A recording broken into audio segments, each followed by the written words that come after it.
or welcome back to Two Nerdy Girls Podcast, episode 16. We are coming to you from a very, very cold and snowy northern Illinois. I'm Megan. And I'm Sarah. And we are two best friends who love to knit, love to chat. We're going to talk about all the things that we've been up to since our last episode and what we've been reading. And we hope you'll pull up a chair and join us. You can find us on Instagram at Two Nerdy Girls Podcast and contact us by email at twonerdy.girlspodcast@gmail.com. Thanks for joining us today. All right. So what have you been up to since the last episode? We filmed that like the end of December. Yes, because it was our third attempt at that episode. Yeah, episode 15, take 3. Yes, I've done a lot of work. That's pretty much the extent of what we have done. I read a post on Facebook this month about how January needs to be for rest. It's the middle of the winter and we don't need to buy into new year, new me energy.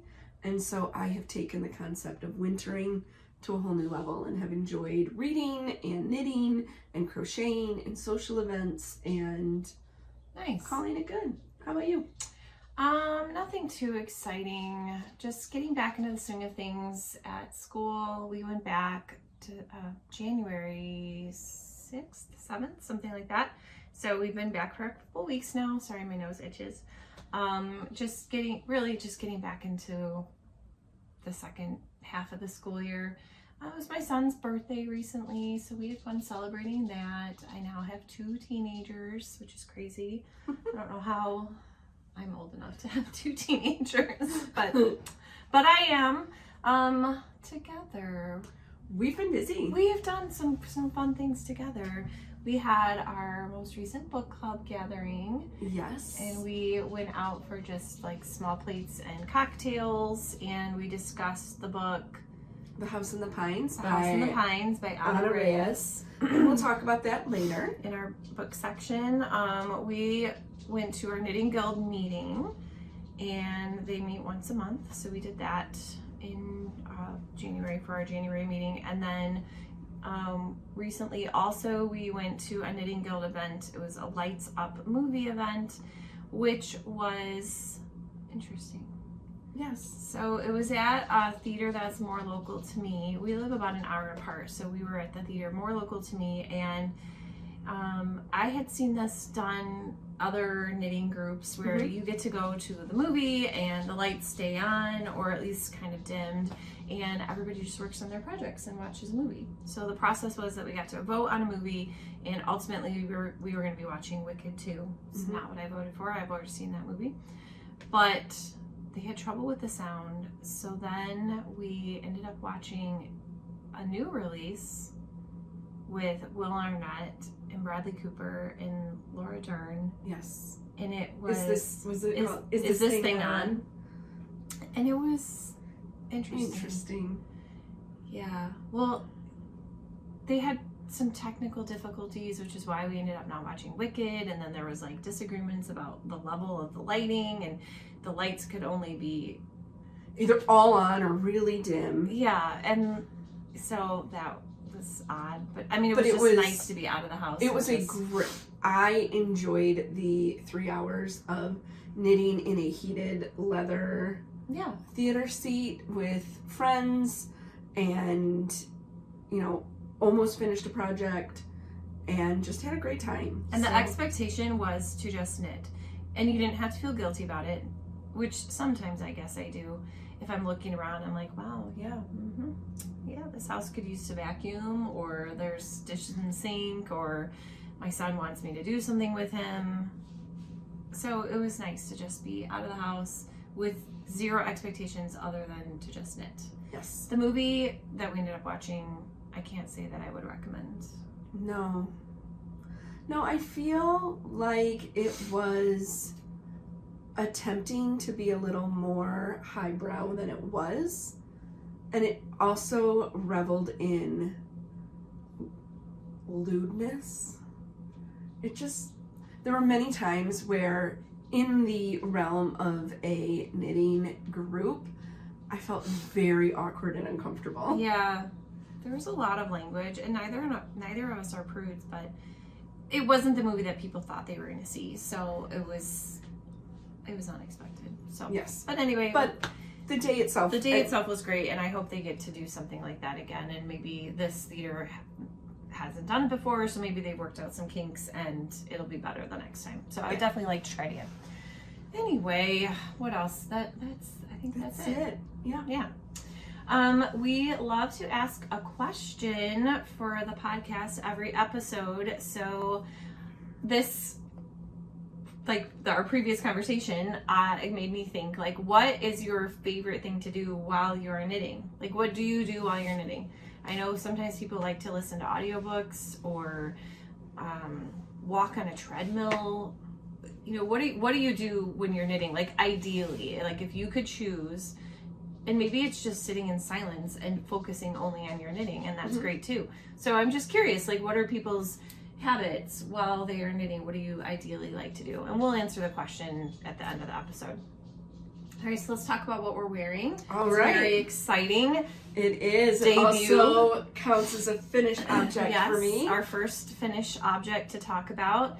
We are wearing a test knit by Courtney Flynn of Flynn Knit, and we both obviously test knit it, and it's called the Quick Knit, and we are both finished. We surpassed meeting the deadline. Yes. And it is due to Courtney on February 1st, and she's going to release the pattern February 12th, and she's also going to have some kits. So we'll talk a little bit about our yarn.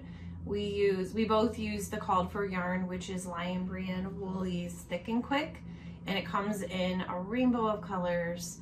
We share one color, obviously, the raspberry. Yes. And then you need 4 colors. You need your main color, and then the color work, and then the cuffs, and there's a hem, which matches. Which you can't see on mine because I'm so much shorter. I'm going to sneeze. I hate that. I think I am catching a little bit of a cold. But I mean, I feel fine. I just have to sneeze. So anyway, we thought the pattern was great. It really is a quick knit. We both knitted it up very quickly. Mine's been done. I talked about it on the last episode. So I've been done for a few weeks now. But that particular day, I had blocked it, and it was still very, very wet. So I couldn't wear it on the podcast. And you recently finished yours. Yes. Yeah. Looks great. Thank you. Just had to dry it in front of a fan last night because it had been drying since Thursday and was still quite damp. So pulled it off just in time. So I love this. It is perfect for today when it is a wind chill of... We're in single digits. I think my dash thermometer said it was like 6 degrees. Plus, the wind is blowing. The wind chill, it's got to be like -20 or something. I don't know. It's really cold. We had a cold weather advisory, so... I think we would still be in school today if we had school. Today's Martin Luther King Day, so we have the day off. But I think we'd still be in school. I think so. I don't think it's... My husband said keep an eye on Friday, though. Oh. Low is -10 overnight. Great. Actual temperature. Plus winds. Great. So yeah, January in Northern Illinois. Lots of fun. So yeah, we use size 13 needles. The only modification we made is we both made it longer with Courtney's permission. So yeah, look for that on her website. Highly recommend the pattern. Very well written. And it does knit up very quickly. Yes, this is a super bulky, so it does work up really well. I love the contrast of yours. It just looks so sharp. Thank you. I would like to make others in other color combinations for different holidays. Yes, we've been talking about a Valentine's idea. And possibly substituting a heart here from our doodle knit directory from Pacific Knit Co. Yeah, who knows? Yeah, who knows? We'll see.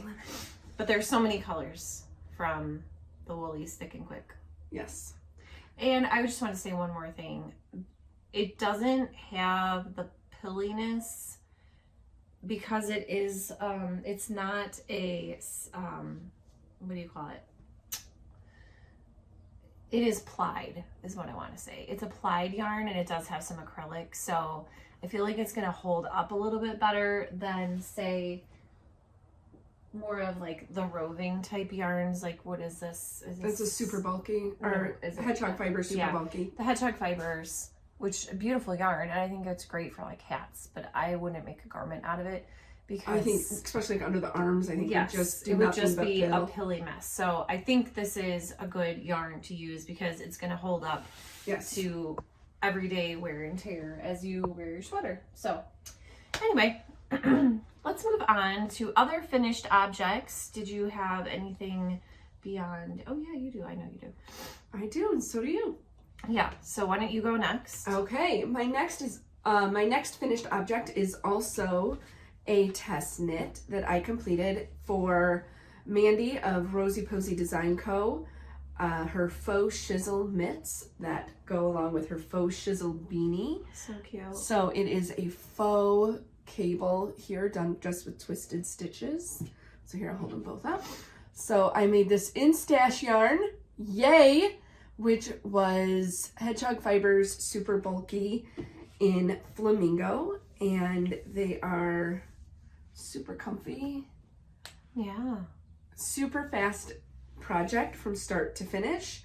Highly recommend it. Keep an eye out for that pattern release. And here are the faux shizzle mittens. And also those beanies up there, the little beanie garland up there that Sarah made, is by the same designer too. Yes. All right, and then I just have one more finished object to show, and it is called, oh, there's so much dog hair in it. The Brattleboro hat.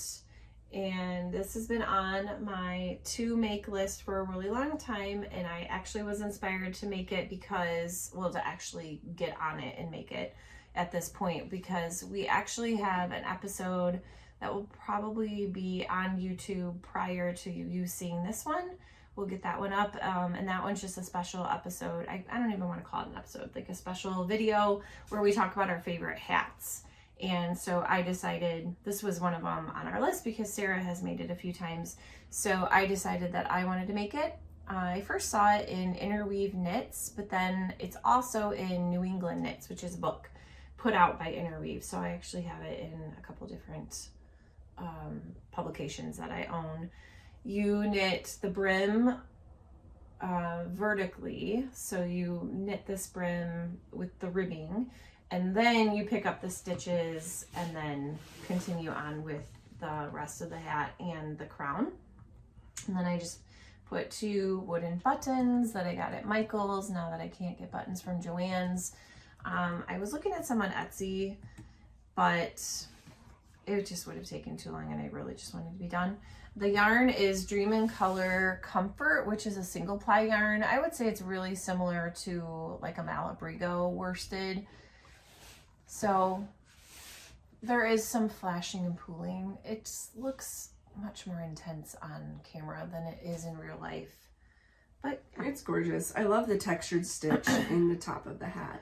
Oh, and the yarn is also from Stash, like deep Stash. I don't even remember where I bought it. It is very possible that I bought it from the Dyers before they closed their shop. So Dream in Color is a pretty well-known yarn company, like independent dyer.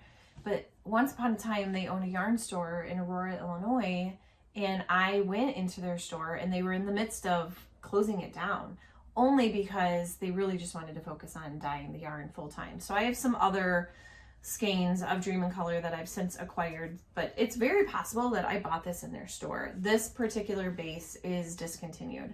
The color is Concord, like Concord grape, but I mean, I don't know if the color exists in another base, but the Dream in Color Comfort is no longer. I do have quite a bit of it left, so I have to figure out what I want to do. I mean, I would love to make some mittens or something. I actually would love to figure out a design where I could knit the cuff of the mitten the cuff, like this, and then use the same, I think it was it moss stitch? Mm-hmm. Yeah, I think it was moss stitch for the body of the mitten, the hand of the mitten. I don't know what you call it. Like the mitt? Yeah, the mitt of the mitten. So I don't know. but I do have quite a bit of the yarn left. But I was happy to use some stash and make something on my queue that I have been wanting to make for a while.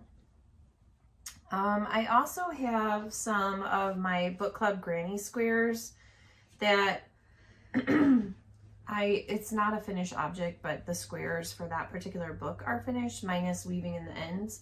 So this one was for excuse me, I'm a mess today. This one is from Ask for Andrea, which was our November book club book. And we both really enjoyed it. I gave it 4 stars. Yes, the same. So I made 4 squares. We're using Loops and Threads Impeccable yarn on that, and I'm using a size I hook. And then this one, this bundle here, is from the book Only the Beautiful, which we read back in 2024, but I think it was also November. Okay. November book. Okay, so November 2024, somewhere in there. We decided to go back to our 2024 books so that it would not take us until like 2036 to finish this blanket. So this will get us done in 2035. I really enjoyed that book. So I made 5 of those, and I have to weave in the ends, but I pretty much did all of I did all of these, and then just the peach part of these during the Lights On movie event yesterday. So that's what I was able to accomplish while I was sitting there. I cast on the mitten and got all the way up until the final decrease during the Lights On event. So these are a fast project. I tried them on, they're very warm. All right, I think that's it for finished objects. Yes. So next in our usual agenda is our works in progress, which we call WIPs. And do you want to go first? All right. I have a brand new WIP here that is barely started. Oh, it's so cute. There's hardly anything there. It is another pair of the Waiting for Winter mittens by Susan B. Anderson. It's a great pattern. Great pattern. They're on size 7 needles. I'm doing the, I believe they're 9-inch circulars. Is what I am working on those in. And I had made a pair this summer using Noro wool and really, really liked them. And my husband put them on and really, really liked them as well. So I am making a more manly pair for him in navy blue and gray. And this yarn is Highland, and that is in suede and midnight blue. So this is Highland Woolen Spun in New England by Harrisville Designs. So okay. I bought that at Woolen Company when we were there one of our trips a while ago. So that is one WIP that I have here. All right. And I am going to talk about a few today. I went back to working on my hats for my students. So this would be for the students that I will have next year. I start off in January, so that obviously I'm not scrambling. I do have 11 hats already done that I had worked on prior to 2026. So I think next year, well, first of all, I don't totally know what grade I'm going to be teaching next year, but I'm just going to assume that I will be teaching 2nd grade or younger students. So this is called the Firstie hat, and I called it, well, it's my design, and I called it the Firstie hat because I thought of the idea when I was teaching 1st grade. Now I teach 2nd grade. Like I said, I don't know what I'm teaching next year, but regardless, they're all getting a hat. This year I had to give something else because I moved from 1st grade to 2nd grade with my students. They already got a hat, so they got hamsters. But we'll be back to hats business as usual. I like to use Hirschner's worsted 8 stripes, and I do the ribbing on a 6 and the body of the hat on an 8. And I, obviously I have the pattern memorized at this point, but it is a free pattern on Ravelry if you're looking for just a great basic beanie for kids. I like to do it with the striped yarn to just make it a little bit more interesting. So I've got balls of it from previous years. So like this is probably the next one I'll do. I know exactly how many grams it takes. So I have made, I don't know, 80 plus hats at this point. Yeah, it's probably after next year you'll be close to 100. I think I've done it for 4 years and I've made 20 something hats. So yeah, definitely more than 80 hats. So yeah, I've made a few of them, but it's a very basic pattern. And like I said, it's free on Ravelry if you're looking for just a really cute basic beanie, boy, girl. Use striping yarn or put in a color work motif. Or if you do charity knitting, it would be great for charity knitting as well. Mm-hmm.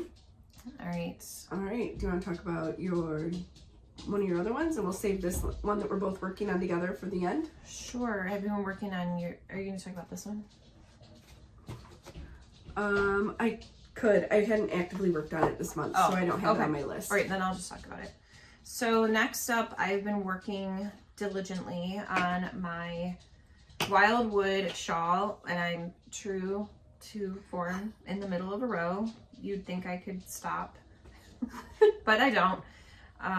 This is the Wildwood shawl by Kay Jones of the Bakery Bears. This was her advent pattern for her patrons, and you do 10 chevrons from the 5 colors. So you repeat them 2 times, and then you end with a feather and fan situation. Mine will be pink and navy, which I don't have the navy with me. And we're using the Loops and Threads Luxe Merino, a size 6 needle, and I'm just plugging along. I'm on stripe number 7, I believe. Yeah, stripe number 7. So I'm on the pink again. So I've started my second repeat, and I've got my next color ready to go. And this is a great one for just sitting and waiting, or when you need to not have to focus. The pattern is easily memorized. It's garter stitch with some increases. Super squishy. So, yeah, it's delightful. It is. It's and great. I just haven't worked on mine this month. I've been focusing on some different. I was focused on the quick knit, the faux chisel, and our advent project. And also, I just wanted to say that Kay and Dan Jones of the Bakery Bears, Dan just received a not great medical diagnosis. I don't really know any more details than that, but I'm just keeping them in our thoughts as they go through that difficult time. All right, what else do I have? Why don't you do your other different thing? Bakery Bears? Okay, yes, I have another design by the Bakery Bears. Kay wrote a pattern called the Jelly Roll Blanket, and she did a knitted version, and then she came out with a crochet version, I think this fall. And then I'm not sure where it stands right now given what they're going through right now. They haven't put out any new content, understandably, because they're dealing with a lot right now. But anyway, she was going to have a make along, I should say, called Jelly Roll January, where everyone works on a Jelly Roll blanket. So I decided to go ahead and do that, and I'm going to do the crochet version. And this is what I have started so far. This was after about 3 or 4 start overs. And it's not anything to do with the pattern. It's the fact that I am not a super experienced crocheter, and I just had trouble reading my stitches. She's doing a linen stitch, but basically you're gonna make strips. I am choosing to do rainbow like Kay did. So I'm gonna do red, pink, orange, yellow, green, blue, purple, and then repeat them. And it's customizable, obviously, to how long you want your blanket to be. So what I will do is do different yarns that are red. This one I'm going to make quite a bit longer. I still have a lot. I won't obviously use all of this, but then I've just been collecting my reds, my red minis, and then I ordered some too. The idea for me was to use stash as much as possible, and I don't think I'll need to order any other colors except red. This was leftovers. This was a mini that I got from Pineapple Yarn in a bundle of minis. This is a Hedgehog Fiber mini from their potluck. I believe. Yeah. And I don't think it's red enough. I think it's too pink. I think it reads very magenta-y. Yeah. I mean, there is some red in here, but I don't think it's going to work for reds. Same with this one. I had pulled this one out hopeful that it would be red. This is a Pineapple Yarn DK mini, and it's also too pink. So I'm going to move it into the pink group. I just haven't done that yet. You can either hold fingering double or use DK yarn, and I will be doing both. So whatever I have, if it's DK, obviously I will hold it singly, and if it is fingering weight, I will hold it double. And the idea is it's supposed to look scrappy and patchworky like a Jelly Roll quilt. However, I like the cohesiveness of the rainbow. So yes, and Megan talked me into doing it as well. And I started it with pink and didn't get very far and decided that I would wait to start with red. And so I don't have it as a whip because it's not being worked, but yeah. I didn't want to have to flip it upside down to connect it. Right. And decided I would just wait until red arrived. I have some red minis coming from Lolo Did It Same. that I'm waiting for because I messed up and subscribed to the Nostalgia Club. Yes. And placed that order at the same time without reading the disclaimer that is written in multiple places not to do that. Yeah, I did the same thing. It should be here tomorrow. I put the Nostalgia Club, which I did end up subscribing to, instead of just doing it month by month, because I was looking at the subsequent. They're all ones They're all ones that I want, like Rainbow Bright. There's another Care Bear coming. Hound Puppies. Strawberry Shortcake. So I was like, yeah, I'm gonna get all of those. The only ones I wasn't interested in was Transformers and G.I. Joe. So once those passed, I missed out on the Care Bear one, the Cheer Bear. But that's okay. And then I did the same thing. I did not subscribe, but I got I guess it must be January. Yeah, or February. I don't know. For what? For Pineapple Yarn Sun Club. Oh. I did order her club. January's already arrived, so okay, it must be the February. It's February then. And again, same thing. She says, if you put anything else in your cart, do not put it in with a club or it will wait. So I'll just be getting a bunch of yarn at once. It's fine. But I ordered a red. Nostalgia Club should come tomorrow. Really? Or Wednesday. That's my tracking is updated I haven't tomorrow. checked my tracking. So while I intend to not purchase a lot of yarn in 2026, I do, well, first of all, I can buy whatever I want. But I have given myself the caveat that if I need to purchase some yarn in order to finish a project, that's okay. And then also the Sun Club.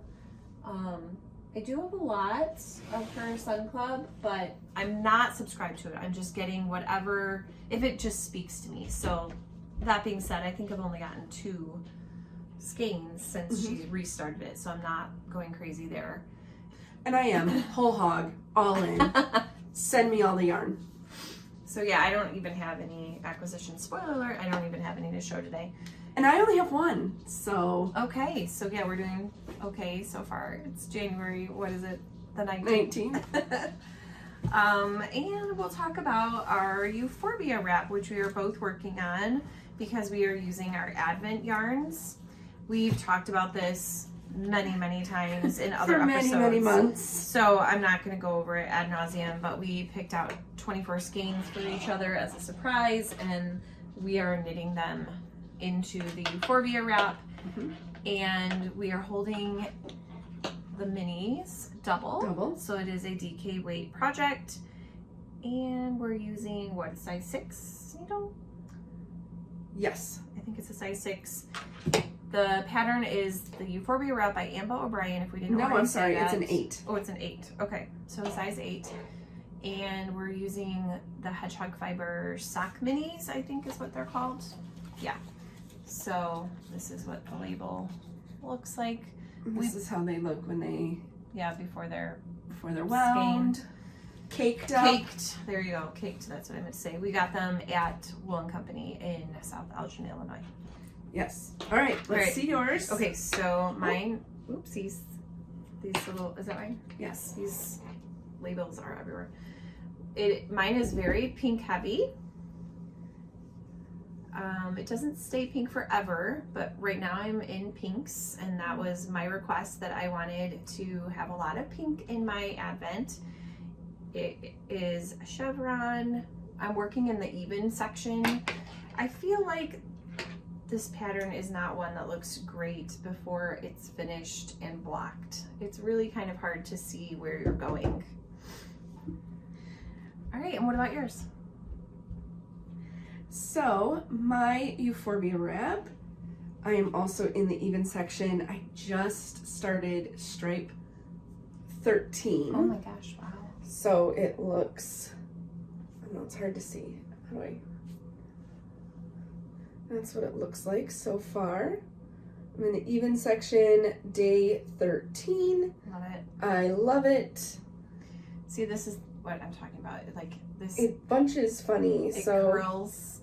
So I'm hoping once it's blocked, it lays in an elegant taper like the pattern promises. yeah, and I've looked at other people's projects on Ravelry, and theirs look really great. So I'm hopeful that ours will as well. It's just there is an I-cord border that I think will look better once it's kind of relaxed and allows everything to just lay nicely. But the pattern is great. It's very easy to follow. It's very I want to see yours again. rhythmic. Is that Yeah, very meditative as you're working on it. Yeah, so It's another grab and go. it's all garter. I think it would be fine to work on it in December when things are crazy. We just opted not to. We just wanted to unwrap the yarn every day, be able to see the whole range of colors that we had selected for each other, and I just don't think we would have been able to really appreciate and enjoy them if you're It's so fun to see knitting like it at the same time. your vision of it.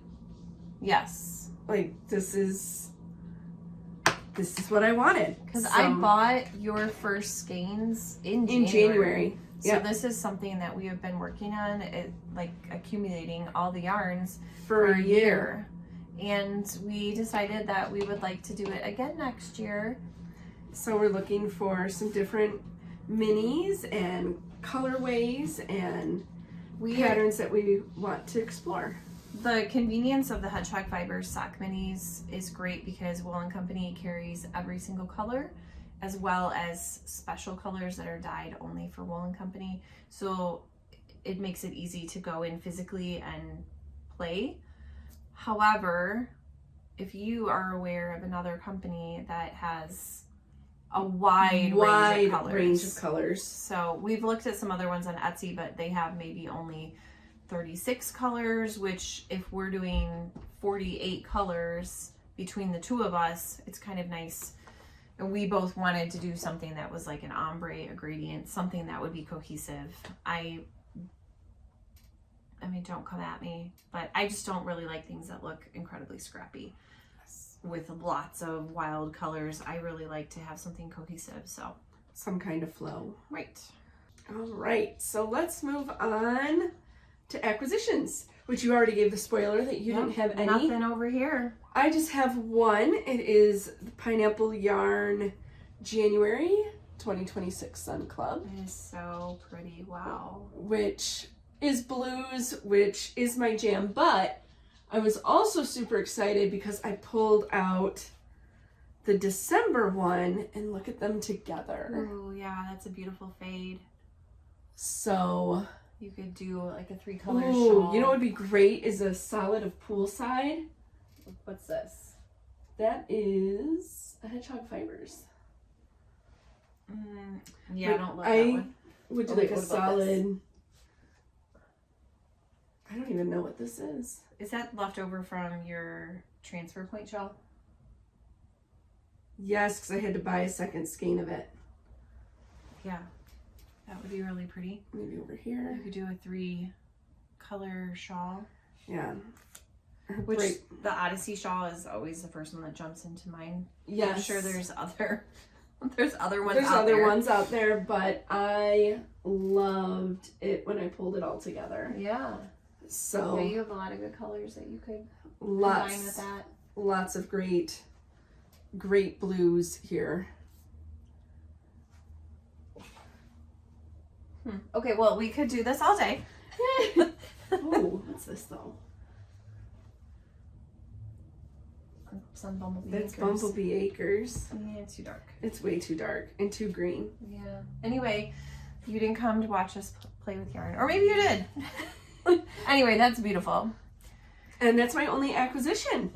Okay, so yeah, not a super lengthy episode for us today because, like we said, it's January, just getting back into the swing of life. And I totally believe that, yes, this is the month of rest. Yes. But I do also like to just kind of take stock of everything.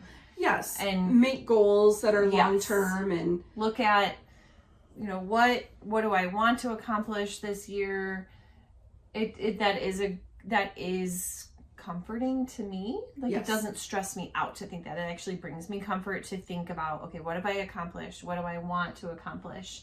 So I don't have a planner. I'm not a planner person. Well, okay. I think I could be a planner person. I yes, think I could get into that. But I also think that it would take time away from doing other things because I think I would get very focused on being a planner person. I do have a notebook. I always have notebooks going. So, like, I've got all of the book club granny squares going in here, and I like having kind of the blank space of a notebook to just, there's all kinds of things in here, like planning things, lists. Yeah, I do really love to just have a blank notebook. And so then every week, starting when I went back to school, I put my book focus, what knitting project focus I want, because we're trying to catch up on the 2024 books for the granny squares. Well, I'm trying to catch up. I put focus on that. I really want to focus on my son's Super Mario blanket, which is a huge project. So I give myself a focus for that. There's another long-term blanket I want to finish. And then I just mark if I completed it. And if I completed it, great. And if I don't, it just moves to the next week. It's just a way of helping me keep focus. I could buy a super fancy planner that would be cute and beautiful, and I could stickers. The notebooks are the best. But I just really like the open-endedness of my notebook. That's how I keep myself on track. And so I don't know what I'm trying to say. I really like this time of the year to just really take stock and like, okay, well, it's a new year. What do you want to accomplish? What do you want to accomplish? And I love a notebook. My family has made fun of me for years and called them my copious notes notebooks because I do write everything down. But I will say this. My family may make fun of me because of my copious notes, but the number of times that they ask me to refer back to something that I have in my copious notes, worth it. Right. It's worth it. And, you know, when my mom was alive, she had a lot of medical stuff. And whenever I was in town and helping out whatever way I could, everything got written down. And the same thing, even, you know, not to segue and make it super morbid, but planning my mom's funeral. I broke everything down into tasks and who was going to do what, because I had been in Michigan for 17 days for the end of her life and then needed to come back to Illinois and jump into things with the week between her memorial service and when I went back to Illinois. So I left lists for my dad and my sister, and every day they would call me with an update. So notebooks are fabulous. Yeah. And they're a great way to chunk up your tasks. Right. And whatever works. I do a lot now in Excel. Not Excel. Gross. Google Sheets. I love a spreadsheet, and I currently am tracking my reading in one spreadsheet. I have grocery budgeting in another spreadsheet. Yeah. And, you know, that's how I kind of break up and divvy up my tasks. I use some of that for school, for organization, but for my own self, I really like just the actual practice of writing something down. I don't know, it's just satisfying. So yeah, here's my trusty little notebook. And next up, we love to share what we are reading and watching. So we'll tell you about the books that we are currently reading and the books that we have finished since we last saw you and what we're watching. So currently, I am still working through Bury Our Bones in the Midnight Soil by V.E. Schwab. It's one that I put down and come back to. You know what? While we're doing this, I am going to add that to my Libby queue because it's I really really good. want it. Right now, it's primed for being a 5-star book for me. I loved The Invisible Life of Addie LaRue by V.E. Schwab, and I would love to read other books by her. This is only my 3rd book by her. And then I'm listening to The Quiet Tenant by Clémence Michelin. I don't know if she's American or French, but the book takes place in America. And it is a thriller, a psychological thriller about a woman who is being held captive long term. And there's some different POVs in the story, never from the captor, but always from the women in his life. And I am really enjoying it. I love a good psychological thriller. I don't think I'm spoiling it, but there's at one point, the woman who's being held captive has the ability to escape. Oh. And she doesn't. Oh.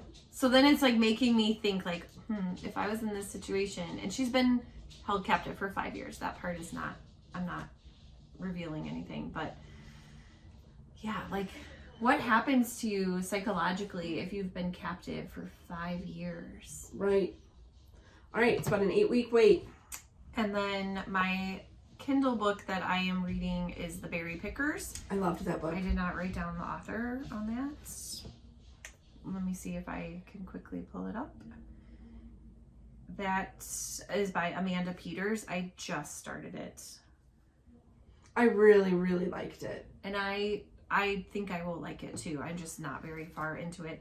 And then my physical book, which I am endeavoring to read mostly physical books this year to read down my book pile that I have at my house, is The Lovely War. I had really wanted to try to read a physical book a week in January, well, for the whole year. And I've just realized that is an extremely lofty goal, especially for books that are kind of meaty, because generally by the time I'm able to sit down and read it, I'm tired and it's late at night and I have a lot of weeknight meetings for various things. So I'm giving myself some grace, but still maintaining the focus that I will read down my actual physical book pile. But The Lovely War takes place during World War I, and it's about, I would say, the two main characters and their love for each other. One is the male main character. He gets sent off to war that takes place they both live in England, so he gets sent off to France, and basically just how are they going to navigate their relationship during the war, and with a person who comes home from the war who is a very different person than who left. But I'm really enjoying it, and I didn't write down the author for that one either. Here, I'll look it up. Are you sure? Because I have it right here. But that one, like I said, was a physical book. I bought it for myself for a birthday present. I had a gift card to a local independently owned bookstore, and so I went to the bookstore on my birthday and picked that one out. Julie Berry? Okay, Julie Berry. I'm really enjoying it, and it right now will either be a 4 or a 5-star read for me. We'll see how it wraps up. Wow, you're reading some good ones. All right, what are you currently reading? And then I'll go back to what I finished. I am currently reading, meaning I've cracked the book. I have not, I'm maybe on page 1 for both of them, because I finished a bunch of books. So our January book club selection is February. February, sorry, is Looking for Jane by Heather Marshall. That one was my selection. Yes, because my December selection was a clunker. And the last time I chose a book was Sounds Like Love by Ashley Poston, and I was the only one that didn't like it. So I'm really hoping that this one will be better. I haven't started it yet. And then a new fluffy romance series called Lucky River Ranch by Jessica Peterson, and I'm on the second book, which is Wyatt. Okay, and since the last podcast, I have finished 4 books. I finished a super fluffy one called How to Choose a Guy in 10 Days by Lila Monroe. Nothing to write home about there. It was just cute. Yeah. It's one I don't feel like I want to read the whole series in it, though. I don't know that I will. That was the first book. I read it as well, and yeah. The House in the Pines by Anna Reyes was Sarah's January book club selection. And I talked a little bit about it on the last episode where I was kind of like, I don't know about this, and you hadn't started it yet. Nope. And the whole it club ended up going, I don't know about this. We all kind of thought it was stupid. So I don't think any of us, and we gained a new member of our book club. She also thought it was dumb. So there's 6 of us in our club now, and 6 people were like, yeah, that was dumb. And the thing is, this is what really annoyed me about the book, is for most of the book, I was in it. I was like, oh, this isn't that bad. I am thinking 3 stars. And then you get to the grand unveiling, and no.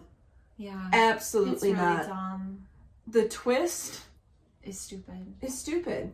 And it ends very abruptly without much of a And resolution. everyone talked about it because people were reading it in print and listening to the audiobook.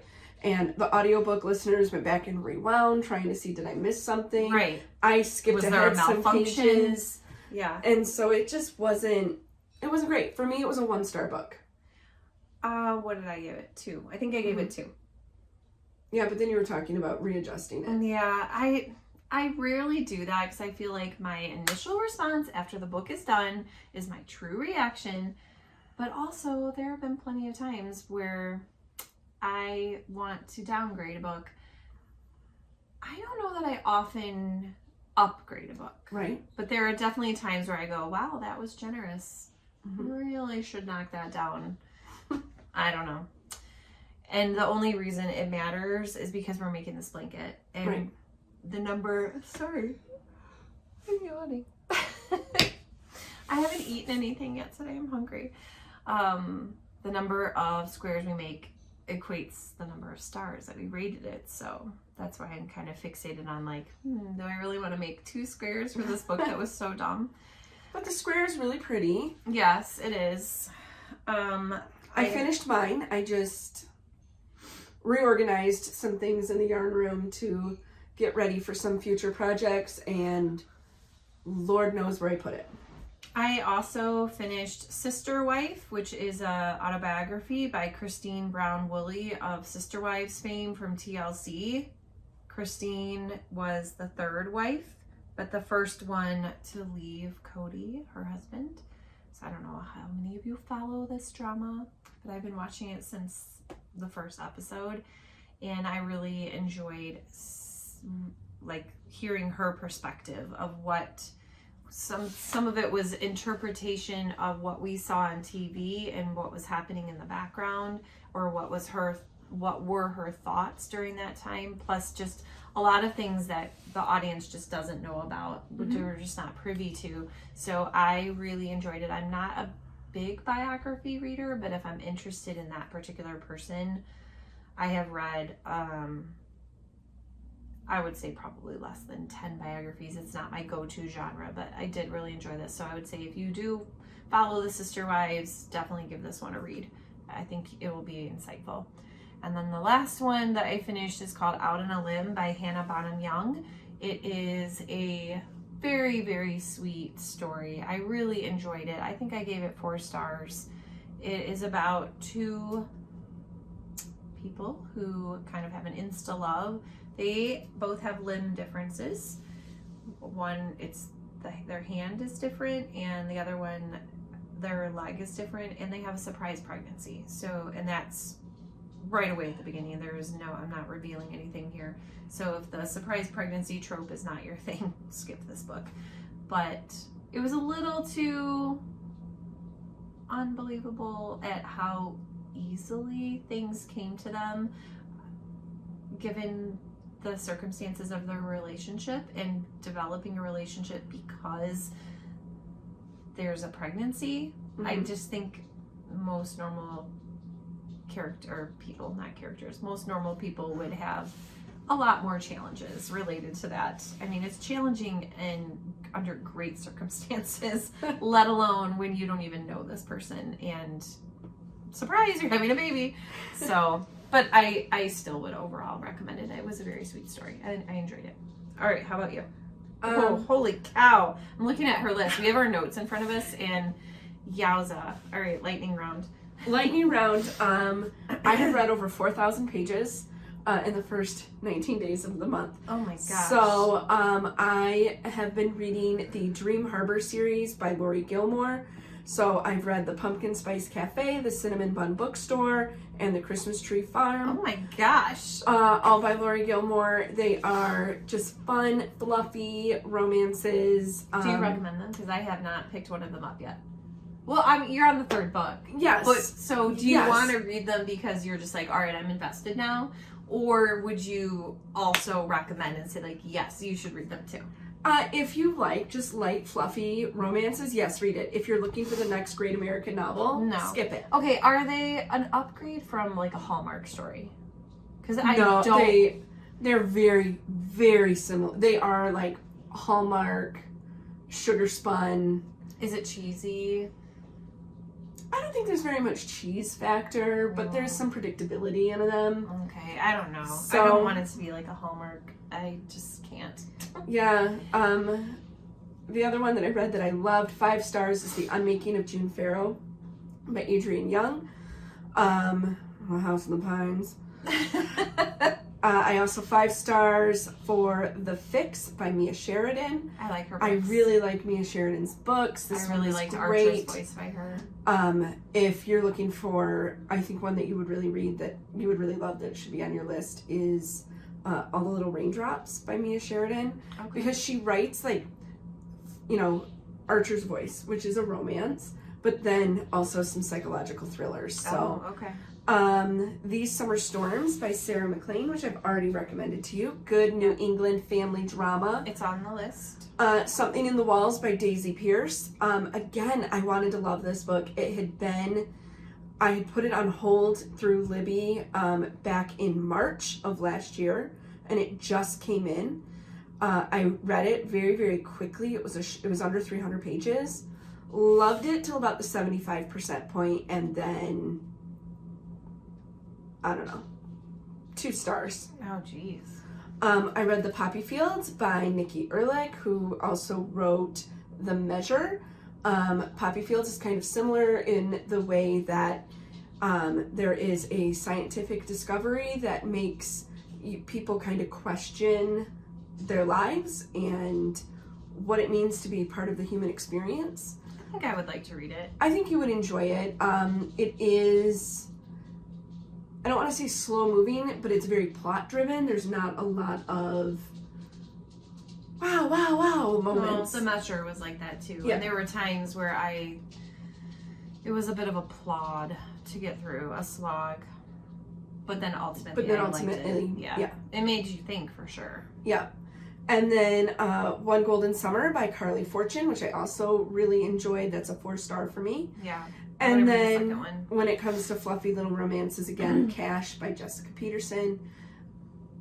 I would put it probably Hallmark, up with the Hallmark. It's very, we were talking about it yesterday, just very predictable in the storyline. Okay. The Lucky River Ranch, it's 5 brothers, 5 books. Plenty of opportunities there when you get those big families with lots of brothers. And they're all, of course, gorgeous. Yes. And rugged ranch hands. Yes. And so I enjoyed the first one, probably a 3.5. Like, I'm reading the second one, so clearly I enjoyed it. But, is it, again, the great American novel? No. And I totally picked it because I liked the covers.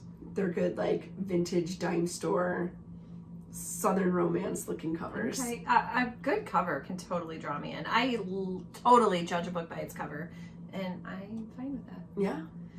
As far as what I have been watching, not much, to be honest. Everything is on, I shouldn't say everything. A lot of shows are on like a winter break right now, and they're not coming back till February, so my network television isn't on. Sister Wives is kind of wrapping up. They're on the tell-all part, which I just salivate for these. The tell-alls where they, yeah, it's great. It's delicious.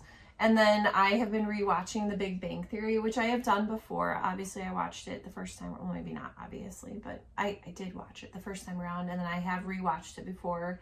And I'm rewatching it again. I think it is hilarious. I think the comedy is still very funny now. When I've gone back to watch Friends, I don't feel like Friends for me has transcended time. I still think it's a great show, but I don't feel compelled to go back and rewatch all of Friends. Whereas How I Met Your Mother, Big Bang Theory, Dexter, Downton Abbey, which they all are very different from each other, but those are ones that I regularly want to go back and watch from beginning to end again. So it's just so cute and funny. It's a comfort show, I guess. So I really haven't been watching much. I have not been watching much either. In fact, I haven't even updated our notes because I still have all of the Christmas movies in it. That is not happening.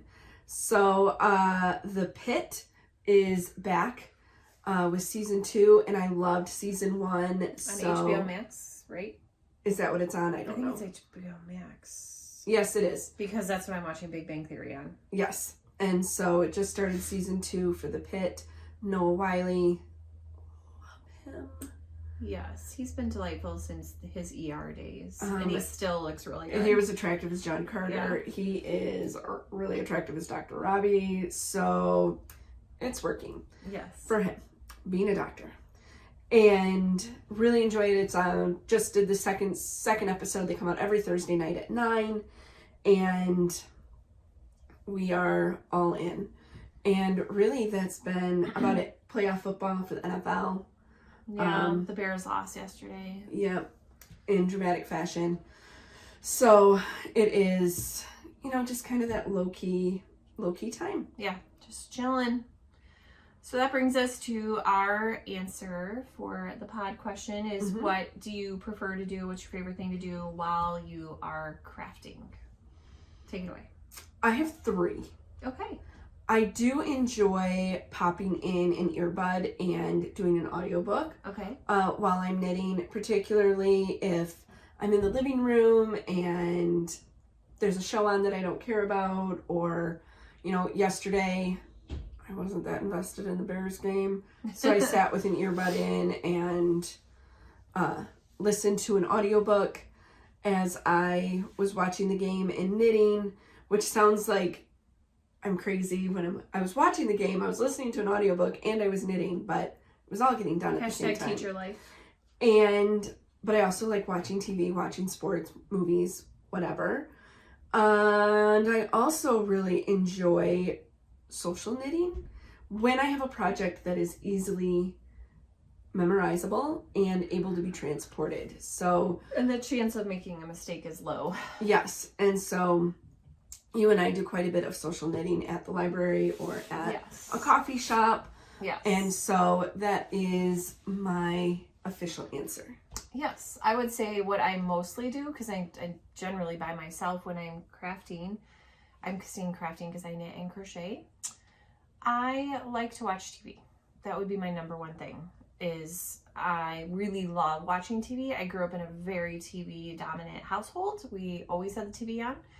And I have a lot of memories of my family watching TV, so I love to watch TV. But I also feel like I need to do something while I'm watching TV, whether that's schoolwork, laundry, something. So I feel productive while I'm watching TV. If I am by myself at a coffee shop, I'll throw in my earbuds and listen to an audiobook. If I am waiting for my son in the car from one of his myriad activities and I'm knitting in the car, I like to put on a knitting podcast, which I could watch those at home too, because I have YouTube. I have the ability to watch YouTube on my TV, but I tend to watch what I've DVR'd or a streaming service. From time to time, I can read on my Kindle, so I'll put my Kindle in front of me, and if I'm just knitting and I don't need to look at it, I can read the book and knit at the same time. but I am definitely not a person who finds a quiet chair in the corner and just knits in solitude without doing something else. I think given that we are both teachers, we're used to doing a lot of things at once. Mm-hmm. And feeling the need to be productive. Yes. Is my thing. Am I doing something productive? And knitting for me is a productive activity. Mm-hmm. It is my hobby and it is an escape, but it also doubles as something that is productive. So I'm creating something that is useful. So that is what we like to do while we knit, but I would love to hear, what do you like to do? And if you're watching something, give us your recommendations. I feel like I'm in a lull, so give me some new ideas. But thank you so much for joining us today for our 16th episode. We hope that you will come back and see us. Definitely share us with any of your crafty friends. Be sure to hit the like button and subscribe, comment, do all the things, because that is what drives the algorithm. Yes, I mean, honestly, that is how people find us, is that when you do those things, YouTube goes, oh, that's something that people are looking at. And that just gets us out there. We're just a little channel just for fun, but we would love to build more of a community here. Mm-hmm. So be sure to do those things. We really appreciate it. And we want to hear your answer for our question. And until next time, stay nerdy.